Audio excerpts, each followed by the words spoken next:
결국은 명도라는 것도 하나의 이제 소통인 거죠. 소통인 거고 그 사람을 제압하는 능력. 그러니까 제압하는 능력이라는 게 뭐 말로 막 세게 해서 막 승질 내가면서 뭐 목이 힘줘가지고 막 삿대질 해가면서의 제압이 아니라 어떤 말의 한마디에 무게를 탁 실어가지고 이거를 한 번에 탁 던져서 받아들이는 사람이 많은 생각을 해서 받아들일 수 있는 느낌. 그러니까 욕을 하는 것도 아니고 어떤 표현의 단어의 한마디에 딱 느끼는 어떤 이거를 이제 명도라고 하잖아. 웃으면서 할 수 있는 명도. 그러니까 이게 경험이 중요하고 다음번엔 안 그럴 것 같은데 정말 떨리더라고요. 당황하셨어요? 너무 떨려. 네네. 명도 이제 지금 8명 들었네. 어쨌든 명도 과정이 사실은 그런 여러 가지 이제 에피소드들이 사실은 많을 텐데 또 많이 생기고 이제 나중에 경매 이야기도 또 풀어드리고 이제 오늘은 이제 4일차잖아요. 마지막 날이에요. 자교시 법으로 하는 명도 명도 절차에 대해서 좀 알아보겠습니다. 우리 이제 교육생들 지금 몇 페이지인지 41쪽이네요. 41페이지 각자의 책을 41쪽을 한번 보시면 될 것 같아요. 네. 41페이지 보시면 자, 법으로 하는 명도 절차가 보면 이제 우리가 낙찰을 받잖아요. 낙찰을 받고 나서 이제 법원에 이제 점유자나 뭐 임차인이나 그런 사람들 내보내야 되잖아요. 근데 사실은 이제 명도를 저처럼 이렇게 하면은 사실 인도명령 신청을 해야 될 수도 있는데 얘기를 이제 대표님처럼 좀 무게 있게 하고 좀 하면 인도명령 신청까지 안 가도 사실 처리가 되는 경우도 있잖아요. 맞아요. 그죠? 뭐 돈을 주던 뭐 해서 하는 경우도 있고 쉽게 합의 보는 경우도 있고 또 알아서 그냥 나가는 경우도 있고. 근데 그렇지 않다. 그럼 이제 우리가 진짜 명도를 해야 되니까 인도명령 신청이라는 거를 법원에 해야 되죠. 이제. 난 낙찰자인데 이 사람이 점유하고 있으니 이거를 인도를 해줘라. 명령을 좀 해줘라. 끌어내줘라. 일단은 우리가 이제 경매 물건을 낙찰 받자마자 이제 명도에 대한 거는 이제 그때부터 진행하는 거잖아요. 우리 현장 같은 경우에도 현재 잔금을 치르지 않은 상태인데도 지금 명도를 하고 있는 진행 과정이 되는 거죠. 맞아요. 그러니까 명도는 우리가 맨 마지막에 하는 과정이긴 하지만 시작은 낙찰과 동시에 차근차근씩 해서 잔금을 치렀을 때는 모든 게 다 끝나 있을 상황까지 가는 게 가장 최선인 거죠. 그죠? 뭐 이제 어쨌든 저는 공매권이긴 했는데 그 사람들 연락처를 모르잖아요. 그래갖고 이제 그 계약금을 내고 계약을 한 다음에 하자마자 그 다음에 이제 제 올케랑 가가지고 만났죠. 3층을. 우리 그때 같이 임장 갔을 때는 사람이 없었잖아요. 1, 2, 3층 다 없었잖아요. 갔는데 3층에 아줌마가 있어서 만난 거죠, 이제. 그냥 그렇게 만나서 몇 분 만나서 얘기가 잘 되면은 그냥 끝나는 거고. 얘기 안 되면은 법원에다가 인도해주세요. 를 하는 거죠. 이제 공매권은 좀 과정이 틀린데 경매권은 인도 명령 신청을 하게 되는 거죠. 이제 인도 명령 신청을 이제 언제 하느냐가 이제 중요한 거지. 잔금을 치르면서 그냥 바로 한다.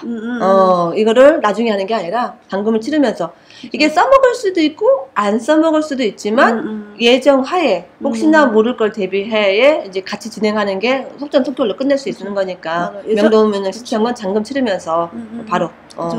예전에 제가 들었던 것 중에 이제 다 이사 가기로 다 얘기를 했는데 이사를 안 가고 또 다시 버티는 거예요. 그러니까 돈을 다 명도 확인서를 줬는데 약속을 해놓고서 안 나가. 그러면 인도를 끌어내야 되잖아요. 그러면 이제 또 시간이 먹잖아요. 한 달이든 2달이든 먹어버리니까 인도명령 신청을 하고 그 사람한테 개고장이나 뭐 이런 걸 가게 하면은 시간을 줄일 수도 있고 그 인도명령 신청한 거 취소해버리면 되니까 먼저 해놓으라고 항상 얘기를 하셨거든요. 일단은 우리가 이제 낙찰을 받고 이제 잔금을 이렇게 치르면서 이제 뭐 이렇게 인도명령을 이제 신청을 하는 것도 있지만 신청하면서 아까 좀 전에 얘기했던 그 뭐야 돈 받는 거. 명도 확인서. 이 명도 확인서를 이제 점유자나 세입자들이 자기가 받을 수 있는 배당금을 받아가려면은 명도 확인서에 낙찰자가 사인을 해줘야지만 그 사인한 걸 가지고 법원에 가서 내야 이제 이거를 이제 돈을 받는 거잖아. 그러니까 인감도 가져가야 되고. 그러니까 이 사인 해주는 것도 보통은 전입세대 점유하는 것도 싹 뺀 다음에 아예 우리가 저번에 한번 얘기했잖아요. 이사하는 날 말고. 그치. 이사하는 날 말고, 아예 그 점유하는 거, 또 아예 퇴거하는 것까지 싹 마무리 한 다음에 명도 확인서를 서류로 사인해서 돈을 받아가는 걸로 해야지, 명도 확인서를 먼저 줘버리면, 전입을 안 빼. 또 전입을 안 빼버리면, 어떤 게 이제 최악의 상황에 어떤 게 있냐면, 대출이 안 되죠. 그 이제 전세금 대출을 받는 사람이 그쵸. 만약에 그냥 일반인이 내 돈 내고 주인하고 계약하는 것 같으면, 어차피 이 사람은 가짜고 내가 세입을 들어오니까 상관이 없는데, 전세금 대출 같은 거 할 경우에는 은행에서 다 거기에 점유자가 있는지 없는지 확인을 한단 말이에요. 근데 전입을 안 뺐어.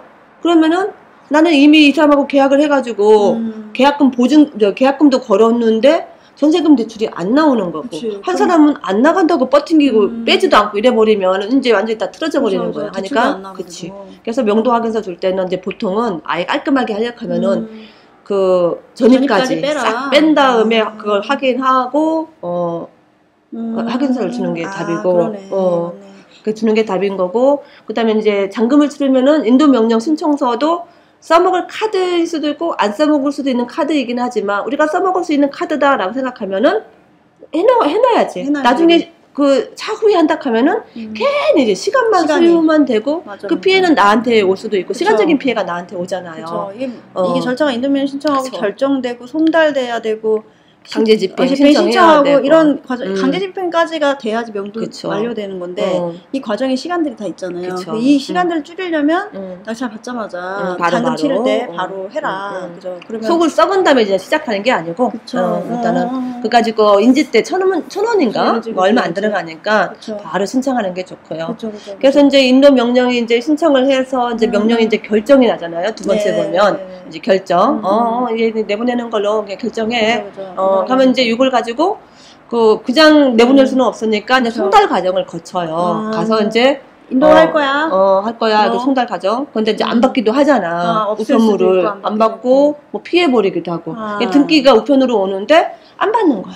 그럼 안 받으면 어떻게 계속 몇 번 보낼 거 아니에요. 그치. 그러면 자꾸 시간을 끄는 거지. 그러니까 이런 시간도 이제 끄는 거지. 계속 질질질 끌고. 그다음에 이제 송달이 돼가지고 이제 집행 신청이 되면 이제 일자가 잡히겠지. 그쵸. 강제 집행하는 날짜가 딱 잡히겠죠. 뭐 12월 1일 날 강제 집행 일자. 이제 통보가 와요. 그건 이제 어디서 오냐면은 집행관한테서. 집행관한테서. 연락이 이렇게 오는 건가요? 그렇죠. 전화로 와요. 전화로 와요. 날짜도 잡히고 일정일 전화가 와요. 언제든지 잡힙니다. 이렇게 해서 그런가요? 이렇게 하면은 이제 그때 그 이제 집행관이 가가지고 이제 가는 거지. 이 사람 내보내야지. 갔는데 없어. 근데 집행관도 처음에 갈 때는 그냥 가. 왜냐면은 집행관 이거 하는 거는 일당이거든. 그러니까 그 법원에서 이제 오래 이제 근무를 하게 되면 집행관을 할 수 있는 일종의 이제 그 돈의 일당이 잘만 하면 이게 하나의 인건비가 뭐 7만 원씩 하니까 수입원이 꽤 크거든. 그러니까 이거를 많이 나가려고 하지. 한 번 나가 끝나면 단벌로 돈이 끝나잖아. 그러니까 한 번은 쓱 갔는데 없어, 그냥 없나 보다. 이렇게 끝나고 두 번째 다시 한번 또 날짜 잡아가지고 또 이제 일정 잡아서 다시 한번 또 그걸 이제 가서 하는 거를 이제 계고라고 하지. 미리 예고하는 거죠. 이제 계고. 너 강제 집행할 건데 알고 있어라. 뭐 이렇게. 그래서 이제 2차까지 계고한 다음에 이제 그 다음부터는 말 안 들으면은 이제 강제 집행을 이제 짐을 드러내는 과정을 거쳐요. 그날 이제 뭐 소유자랑 누구 채권자가 와야 오고 뭐 성인 몇 명 참관해야 된다고 하잖아요. 그 아는 사람이나 가족 데려가고 그다음에 이삿짐 센터 사람들 쫙 오죠. 오고 그다음에 이제 키쟁이 이제 문 잠궈버렸으니까 따야 되니까 그 사람까지 이제 인건비가 다 우리 돈으로 나가는 거죠. 그렇죠. 부담하는 거죠. 근데 이게 우리 돈으로 다 나간 다음에 이거를 갖다가 이제 다시 소송으로 해가지고 상대방한테 이제 청구해서 이제 받아줄 수도 있는 거지. 그래서 그 부동산 같은 경우는 그렇게 부동산 안에 있는 동산 같은 경우 끌어내가지고 어디다 보관을 해야 되잖아요. 그죠? 보관료도 발생하는 거고. 그렇지. 원래는 이제 기존의 채무자 있는 점유자한테 원래 주는 건데 뭘 받고 주던지, 근데 점유자가 지금 당장 가져갈 수 있으면 보관을 했다가 주는데 그 보관비도 사실은 채권자한테 실제 지금 실무상으로는 채권자한테 우리한테 예를 들어 낙찰자가 나면은 안 그러면은 나한테 청구를 하는 거죠. 그 채무자한테 현재 있는 세입자 명도 대상자한테 하면은 나오겠냐고. 안 나오지. 그러니까 어차피 또 내가 움직이려고 하면은 내 돈을 들여서라도 해야 되는 거니까. 맞아요. 그래서 저번 주에 우리 그 소금쟁이에 그 세미 씨가 있었는데, 네. 세미 씨가, 상가를 낙찰을 받았는데, 상가에 마사지 샵인가? 네. 이렇게 눈썹 해주고 이렇게 하는 데 있잖아. 거기를 낙찰을 받은 거예요. 그러니까, 이렇게 장식장, 이렇게 탈의실에 장식장 같은 것도 쫙 세팅되어 있고, 그 다음에 이렇게 안마 의자 이렇게 누워있는 거 있잖아. 이제 그런 것도 있었는데, 이 사람이 그렇게 이제 연락도 안 받고 전화도 안 받고 영업은 하는 거예요? 영업은 이제 문 잠궈 놓고 하고 하고 이제 버팅기면 된다고 생각했던 거지 이 사람이. 네. 그래서 가서 두드려도 안 되고 한 거야. 하니까 이제 세미 씨가 이제 열이 받았어. 대표님한테 이제 이런 상황인데 어떻게 하면 좋겠냐고. 그러니까 강제 집행 해버리라고. 그래서 자기는 꼭 강제 집행을 해야 되겠다고. 근데 거기서 어떤 에피소드가 있었냐면 그 안에 있는 장식장 있잖아. 그냥 너무 사진상을 이렇게 깨끗하고 좋은 거야. 그러니까 다른 사람이 세입자를 오게 되면은 그 다음 세입자가 같은 업종으로 오게 되면은 약간 권리금도 생성이 될 수 있잖아. 그러니까 세미가 머리를 굴리기를 대표님 사람만 내보내고 저거는 괜찮은 거는 놔두면 안 되냐고. 가니까 대표님이 그러다가 심리 다 들켜가지고 나중에 되려 그 세입자 그 명도 대상자가 돈 달라고 하면 어떡할 거냐. 그거 내 물건인데. 그렇기도 하지만 짐이 다 안 빠졌으니까 내 짐이 거기에 있는 거잖아. 그러네. 그러니까 그 짐 가지고 계속 신랑이 하게 되면 시간만 끌으니까 그건 아니다. 다 끌어내야 되는구나. 그래서 크레인 차 함층이어가지고 와가지고 크레인 차까지 왔어요? 그 비용이 뭐 30만 원이니 뭐 15만 원 시간당이 얼마니 뭐 그 얘기하더라고. 그러니까 명도라는 게 정말 부득이할 때는 이렇게 강제 집행까지를 가야 되는 거지만, 그렇죠. 그러니까 우리가 추구하는 건 뭐예요? 즐거운 명도잖아. 강제 집행까지 되도록이면 안 가고 그쵸, 원만하게 합의해서 보내는 거. 근데 원만하게 합의한다는 게 상대방의 이야기를 다 들어주면서 합의를 보는 게 아니라 들어줄 건 들어주면서 나의 입속을 챙기는 게, 그죠? 자를 건 자르고. 그다음에 이게 이제 질질 끌면서 시간을 소비하다 보면 명도비 내가 그냥 지원해주고 끝낼 수 있는 거를 시간 끌다 보면은 그 금액 대비 시간 소비 금액이 더 커지는 경우가 있어요. 맞아. 그래서 중간에 이제 안 끊어주면은 원래는 그 다음 세입자를 들여가지고 월세를 받아야 되는데 그쵸. 시간이 늘어지면 그것도 못 받는 나한테도 손해인 거지. 손해도 큰 거죠. 대출 이자도 나가고. 그렇죠. 이자는 이자대로 발생해야지. 월세는 월세대로 나가야 되고 또 소송은 소송대로 또 진행해야 되는 거고. 그러니까 최악의 상황에서는 강제 집행으로 탁탁탁 해버리면 이제 끝나는 건데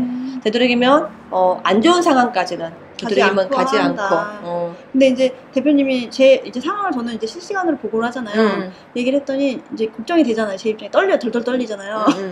2층도 삐졌지, 3층은 진상이지. 그러니까 뭐 덜덜 떨리니까 그랬더니 걱정하지 마. 어차피 다 나가게 돼 있어. 대표님이 얘기했잖아. 법을 이길 수 있는 방법은 없다. 어쨌든 나가게 돼 있다. 어쨌든 나가게 될 수밖에 없다. 그러니까 경매에서도 합법적으로 하는 거기 때문에 아무 걱정하지 말고. 그러니까 그 마음을 어차피 나중에 다 나가게 돼 있어라는 마음을 안 가지면 저도 조바심이 날 것 같아요. 저도 그렇더라고요. 그러니까는 어차피 될 거고, 그래서 즐거운 명도라는 얘기가 대표님이 만드신 게 내가 즐겁게 해야 계속 할 수 있는데 내가 즐겁지 않고 내가 쪼이고 마음이 불편하면은 경매 투자를 어떻게 계속하냐. 명도는 계속, 경매는 명도인데 명도가 계속돼야 되는데 이제 명도 때문에 사람이 지쳐가지고 스트레스 받아가지고 경매에 대해서 떨어져 나가버리고 하면은 돈 버는 바닥인데 싫다고 나가버리면 나만 손해죠. 나만 손해인 거죠. 그래서 어떤 그런 부분. 그렇죠. 그런데 이제 경매는 인도명령 신청이라는 좋은 제도가 사실은 있기 때문에 접근성도 좋고, 왜냐면 이게 사실은 무기잖아요. 인도명령 신청이. 인도명령 신청이 있고, 그 다음에 아까 저거 뭐야? 명도 확인서. 무게를 두 개의 무게를 주는 거잖아요. 그거 있으면 이제 그래도 쉽게 명도가 되는 거고, 공매 같은 경우는 이제 명도 소송을 해야 되잖아요. 그쵸. 왜냐면 인도명령 신청하게끔 해야 되는데, 이 인도명령 신청이 나오게 하려면은 명도 소송으로 얘를 나가게 해라라는 게 나와야 인도명령 신청서를 할 수 있으니까, 공매를 받아서 그렇게 하려면 좀 시간이 걸린다. 그죠? 그리고 이제 그때 예전에 이제 대표님이 수업할 때 이제 이렇게 경매나 공매로 낙찰을 받는 명도도 있는데 세입자들 월세 안 내는 얘기를 또 해주셨어요. 그것도 명도잖아요. 만약에 매출 안 내고 연체가 되면은 그것도 명도를 해야 되잖아요. 내보내야 되잖아요. 아니면은 뭐 다시 새로 사면 어차피 내보내야 되니까. 원래 이제 3개월 정도 그 월세를 안 내게 되면 내보낼 수가 있어요. 합법적으로, 네. 법적으로 그냥. 그래서 이제 내보내고 싶으면 월세를 일부러 안 받는 거지. 통장을 바꿔버려서. 그런 사람도 있다고 뉴스를 봤어요. 월세를 내고 싶어도 월세를 안 받는 거야. 안 가르쳐줘. 통장을 바꿔버리고. 맞아. 그러니까 낼 사람은 그 상가에 그런 얘기가 많았어요. 뉴스에 나왔었던 그러니까 또 일종의 그건 또 악덕 업주지. 그쵸. 또 일부러 안 받아가지고 내보내려고 하는 것도. 맞아. 그런데 또 반대로 받고자 하나 월세를 또 안 내는 사람이 있어. 그래가지고 그때 대표님 얘기하셨던 게 한 번 안 냈는데 가만히 있으면은 계속 안 낸다 이거예요. 그래서 명도 어쨌든 그것도 명도 중에 하나인데 한 번 안 내면은 그 안 내는 걸 계속 연락을 해야 되고 사실은 부담스러울 것 같아. 그 연락 돈 내세요 이게. 사실은 제가 이제 그런 기억이 이사님이 부동산 관리 되게 많이 하시잖아요. 하시잖아요. 다 하다 보니까 월세. 어떤 때는 한 달에 바쁘다 보니까 이 사람이 월세를 들어와야 되는데 안 들어온 거를 갖다가 이제 말일이나 체크가 이제 가능한 거지. 그걸 맨날 듣다 볼 수는 없으니까. 그쵸. 근데 이제 신당동에 대표님의 그 메인 신당 2호선 6호선인가 그 교차 지점에 상가가 하나 있어. 거기에 이제 상가에 세입자가 하나 있는데 점집이야. 이 중에 무당이라고 해야 되나? 세입자로 있는데 무당도 경기를 타. 그렇죠. 그래가지고 경기가 좋을 때는 언제냐면은 뭐 수능. 그 백중. 백중 날. 들어봤어요. 천도하는 날. 그 다음에 1월달. 맞아. 그 다음에 그 수능. 어떤 그 음력을 어떤 행사가 있을 때는 무당도 그 호경기인데 네. 경기가 안 좋을 때는 또 무당도 또 경기가 또 안 좋아가지고 월세를 안 내는 거야. 근데 그때만 해도 나도 이제 이렇게 그게 측은지심이 있었던 것 같아. 저도 그런 게 있을 것 같아요.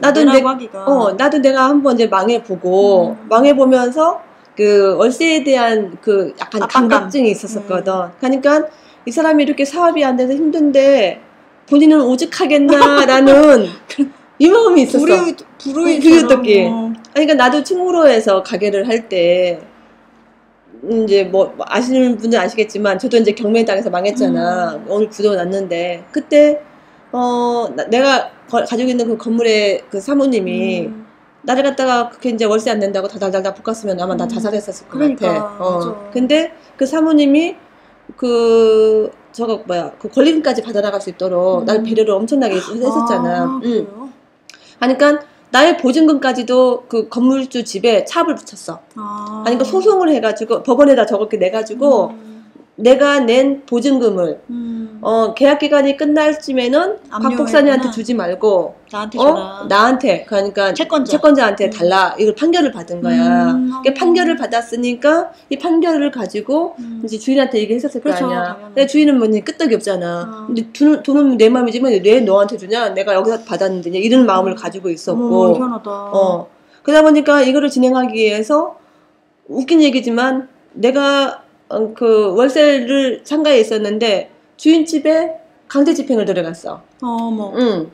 아니 강제 집행이 아니고 저거 그 딱지 붙이는 거. 그게 들어간 거야. 채권자가요? 그렇지. 보증금을 이제 달라. 말이 안 돼. 나도 지금도 그게 말이 되는지 안 되는지는 모르겠는데 어쨌든 거기까지 나갔었어. 그래가지고 합법적으로. 그래서 그 주인집에 딱지를 붙였어. 냉장고, TV, 이렇게 하니까 굉장히 미안했어. 미안하고 죄송하고 이랬는데 내가 어쨌든 열심히 사는데 어쨌든 상황이 그렇게 하다 보니까 이해를 했지. 그치. 사모님이. 그러면서 진짜 고마운 게 이제 아침에 한 10시 정도에 해서 가져갔어. 이제 왔어. 그걸 하루. 그래가지고 참 우울하는 거야.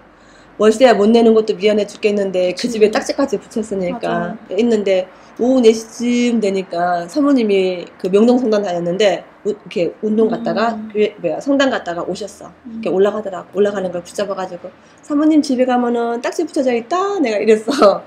그랬더니 왜 딱지? 이러는 거야. 저 그 보증금 저 빨리 내보내라고 보증금 그거 안 내보내고 나 이렇게 놔두니까 그 딱지 붙였어요. 빨리 내보내는 어떤 그런 압력인 것 같아요. 그랬더니 별 희한한 꼴을 다 보겠네 하고 올라가시더니만 딱지가 이제 붙어져 있는 걸 보고 야 세상에 내 건물에 세입자들이고 딱지 붙어보기는 네가 처음이다. 너무 웃기다. 그러는 거야. 그래서 나도 그걸 처음 봤어. 그때 그러니까. 이제 했는데 그 사모님이 한숨을 푹 쉬더니만 하자 생각하더니 야야 우리 집에 있는 가전제품 10년도 넘은 건데 다 가져가라고 그래. 이참에 새로 한번 사게 이러는 거야. 그때 그 마음이 얼마나 감사하던지 그랬었거든. 그러니까 그런 마음 때문에 이제 내가 이제 그런 마음을 당했잖아. 그러니까. 감사함이 있었는데 세를 안 받았어.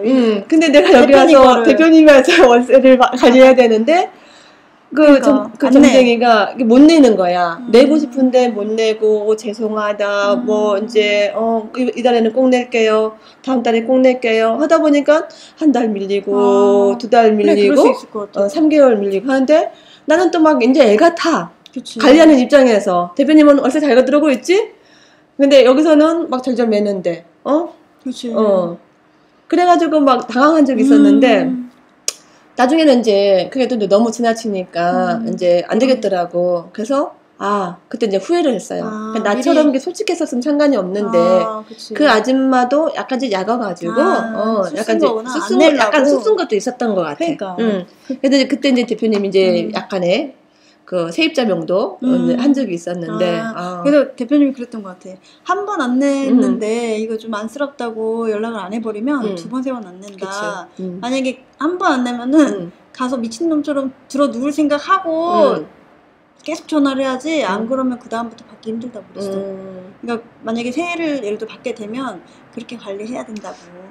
그래서 우리 할 때는 우리 이제 여러분들도 이제 건물주가 다 되실 거 아니야. 그쵸. 경매 공부를 하게 되면 그거 되려고 공부하는 거잖아요. 건물주가 되면은 사실은 이제 참 그러니까 딱 그거예요. 내가 건물을 관리할 수 있는 능력이 있냐 없냐가 여기에서도 나오는 거예요. 그러니까 저는 그때까지만 해도 측은지식 나의 옛날의 상황과 현재의 상황을 이렇게 해가지고 측은지식으로 이제 가다 보니까 안 됐던 건데 어쨌든 건물이라는 거는 내가 관리 능력이 있어서 내가 핸들링할 수 있는 능력이 돼야 되는데 내가 세입자에 치이고 건물에 치이면 이 사람은 건물을 가질 수 있는 능력이 안 되는 거예요. 그러니까 건물주는 뭐라 그래야 돼? 주인의식이 강해야 되고, 뭔가가 통솔할 수 있는 능력이 돼야 되고, 이런 게 있어야 되는데, 이게 없다 하면은, 이제 세입자한테 이제 맨날 이제 힘든 거지. 지금 어떻게 생각하면 그 궁중족발도 다 법으로는 했지만 뭔가가 이렇게 제압할 수 있는 어떤 그렇게 강한 게 없다 보니까 대들을 수도 있지 않았을까 생각이 든 거예요. 그리고 이제 어쨌든 협회를 알고 그 두 분 외에도 다른 분들도 들어오신 거잖아요. 그쵸.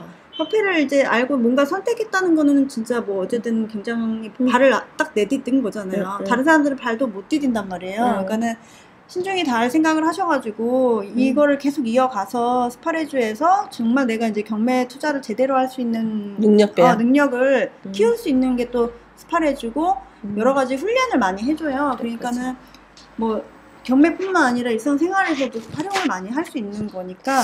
이게 경매는 어쨌든 부동산이잖아요. 우리가 우식지 중에 하나가 주거잖아. 그죠? 그러니까 3대에 가장 필요한 거인데 경매를 공부를 하게 되면 내 재산을 지키는 것도 내 재산 지키는 거 내가 어떤 피해를 안 볼 수 있는 거 어떤 권리를 찾는 거에 대해서 큰 도움이 돼요. 도움이 많이 되죠. 우식주잖아요. 세 개 중에 하나야. 기본 인생이 살아가는 데 있어서 세 개 중에 하나. 얼마큼 큰 비중을 차지하는 거예요. 평생 집 없이 살 수 없는 거고 또 재산을 없이 살 수 없는 거고 재산이 많으면 뭐해? 또 지킬 수 있는 능력이 돼야 되는 거고. 그죠? 지킬 수 있는 능력도 돼야 되는 거고. 아까 말씀하신 것처럼 세를 받는 거라든지 그런 것도 사실 기술이 필요한데 그쵸? 처음은 다 못하잖아요. 근데 그런 거를 이제 협회에 자료도 많고 뭐 그렇게 비싸지 않은 유료 강의도 있으니까 그런 것도 좀 보신다든지 아니면 스파레주도 또 들어오신다든지 여러 가지 방법이 있으니까 방법을 여러 가지 본인의 스타일에 맞는 거 찾아보시되 이제 스파레주로 들어오면은 여러 뭐 동기들도 있고 또 협회장님도 있고 하니까 대표님한테 그 실무를 배운다는 게 얼마나 중요하냐면 큰 그림으로 배우는 거니까 진짜 대표님의 개인 노하우를 푸는 거니까 진짜 중요해요. 600만 내가 우리 교육생들한테 대놓고 얘기해 600만 원 뛰었다고 생각하고 그래 그냥 사기당했다고 그러고 공부해봐 라고 얘기를 대놓고 하거든요.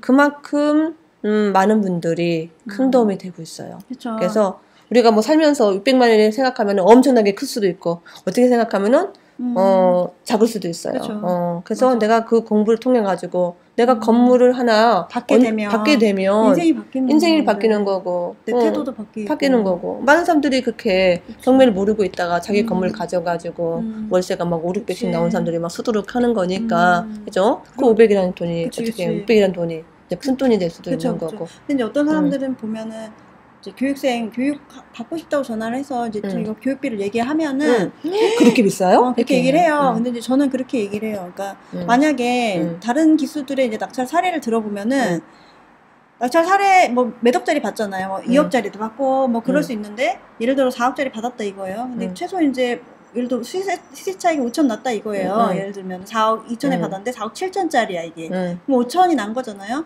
뭐 세금 빼도 4천이다 치면은 4천인데 보통 이제 그 일반 컨설팅, 이제 컨설팅 해주는 업체들이 많잖아요. 이쪽 경매 쪽은. 엄청나. 그러면 거기에 뭐 10%, 5%, 3% 이렇게 받고 뭐 1,500, 2,000 이런 경우 많아요. 2,000, 3,000 어디는 평수대로 받아. 컨설팅비를. 받아요 또? 30평이면 30평에 대한 평수대로 받아가지고 금액이 엄청나게 큰 데는 있어. 그래요? 얼마 전에는 그 자기 어떤 컨설팅에 맡겼는데 감정가에 몇 프로를 달라 그랬대. 그게 맞니 나한테. 내가 제가 모르잖아요. 모르고 내가 옛날에 알아봤을 때는 1,500, 2,000 뭐 이런 여러 가지 자기네 마음이에요.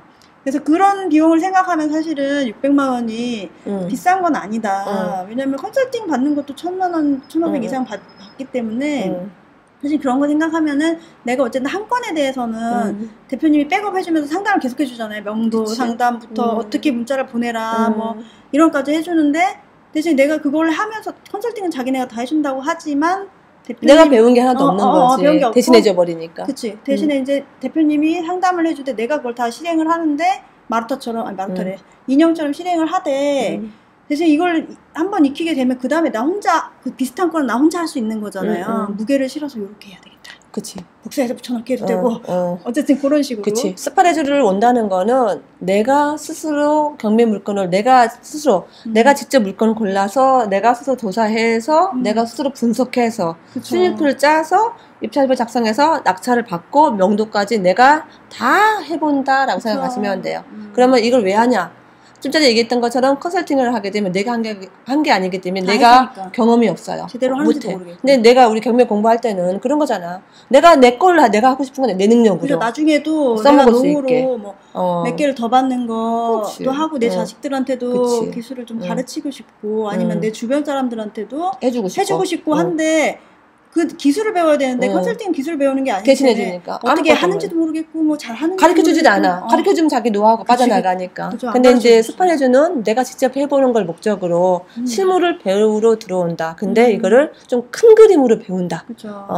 그러니까 스파레즈 교육생들이 경매 초보자, 생초보였는데 경매 경자도 모르던 사람이 막 다가구 낙찰 받고 하는 이유가 큰 그림으로 배우기 때문에 가능하다. 대단한 거죠. 그러니까 대표님의 수업은 정말 위에서 내려다보는 수업인 거예요. 자기 노하우를 원래는 안 풀었어. 600만 원도 사실은 어떤 교육생들이 그러잖아. 너무 싸다고. 맞아. 하고 이것도 또 언제 오를지 몰라.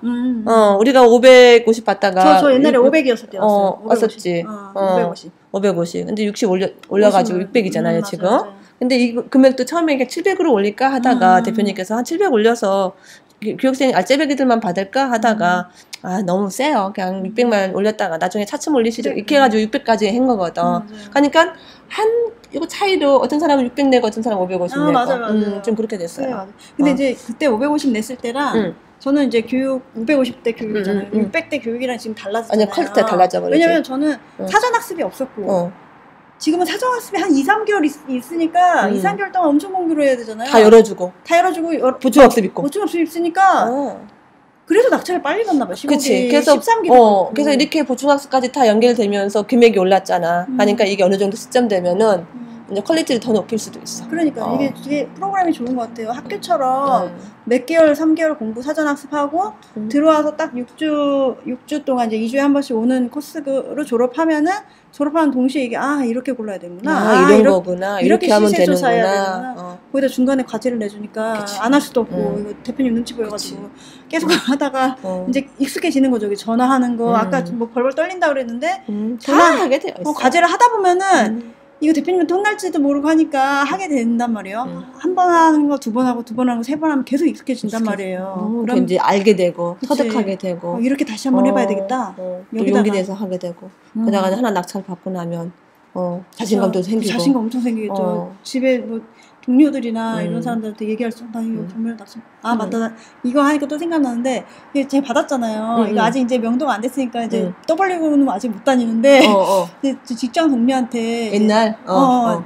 이제 가끔 만나거든요. 그래서 남자분인데, 막 얘기하다가, 뭘 투자해야 될지 모르겠다고 막 이러면서 얘기를 해요. 투자는 무슨 개뿔 투자냐. 돈을 잘 모으고 있어. 나한테 투자를 해. 그랬더니, 그래? 지금 딴 데 쓰지 말고, 제발 주식 같은 거 하지 말고, 가만히 가지고 있어. 내가 지금 정리를 하고 내가 알려줄게. 결과를. 그랬더니, 정말이야? 그래도 되는 거? 그래, 자, 기다리고 있어요. 돈만 모으면 된다는 거지? 돈만 모아. 딴 데 쓰지 마요. 그랬더니, 알았대. 그냥 그런 식으로 할 수도 있는 거고, 그럼 내가 이제 나중에, 이제 뭐 어쨌든 뭐 부동산 중개사 자격증을 따야 컨설팅을 할 수 있는 거지만 조언을 해줄 수도 있고, 그치, 뭐 공짜로 해주면 되는 거니까. 그럴 수도 있는 거잖아요. 도움도 줄 수도 있는 거고, 투자를 주식 하는 것보다는 훨씬 낫잖아요. 당연하지. 있는 사람들이 다 부동산 가지고 있잖아. 그치? 그러니까 우리는 이게 조금 현재 살면서 조금이라도 짬빨약하면은 부동산 소유를 하면은 일거양득이잖아. 맞아. 시세 차익과 월세 소득.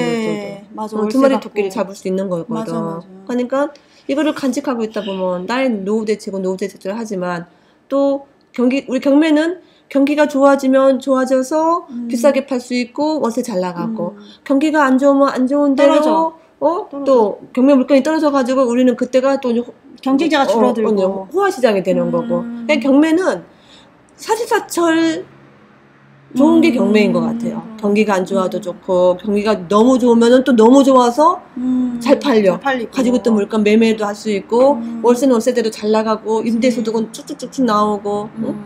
그래서 경매를 꼭 하세요. 맞아요. 경매.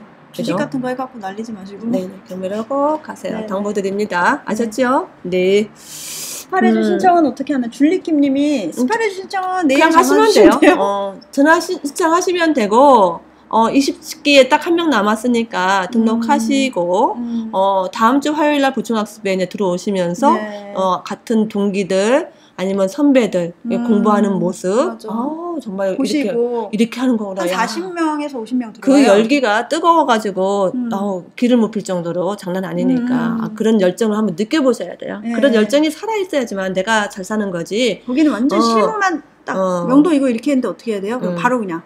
왜냐면 이건 비공개이기 때문에 수업이니까. 완전 바로 얘기해. 우리가 유튜브에서 보는 수업과 완전히 틀려요. 180도 틀립니다. 뭐 모텔 투자할 건데 이거 시세 조사 어떻게 해야 되나요? 모텔 투자는 말이야. 이렇게 이렇게 물어봐야지. 이렇게 딱 얘기를 해주시기 때문에 보충 서비스 완전 알짜예요. 그렇죠. 네네. 그래서 뭐 낙찰 받은 다음에도 계속 교육생은 영원한 교육생이니까 지금 되도록이면 진짜 금액이 600만 원일 때 스파레주에 몸담고 있는 게 참 좋은 것 같아. 그래서 낙찰 받고 두 번째 물건, 세 번째 물건 보충학습 들어오면서 거기서 이제 조언을 듣고 그거 공부하면서 하니까 한 번 등록생이 영원한 교육생이 되니까 이 기회는 사실은 진짜 놓치지 않았으면 좋겠다는 생각 들어요.